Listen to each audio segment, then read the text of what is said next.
Sa dami ng taong makikilala natin sa buhay, ilan lang yung matatawag nating tunay na kaibigan. Hindi lang kasama sa gala, kundi kasama rin sa gabi na iyakan. Yung hindi lang nanonood ng sayo habang masaya ka, kundi yung sumasalo sayo kapag pakiramdam mo ay parang gumuho yung mundo mo.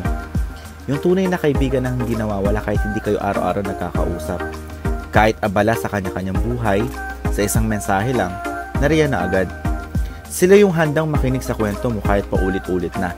Yung hindi ka huhusgahan sa mga maling desisyon mo, pero hindi rin matatakot sabihing, alam mong mali yan, pero andito ako. Ang tunay na kaibigan, hindi lang pang good times. Kasama mo rin sila sa bad days, breakdowns, failures, at mga panong ayaw mo nang gumising kinaumagahan.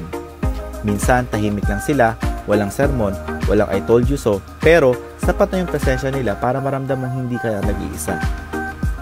Ang tunay na kaibigan, hindi kailangan perfect, hindi kailangan laging tama, pero kailanman, hindi ka nila iiwan.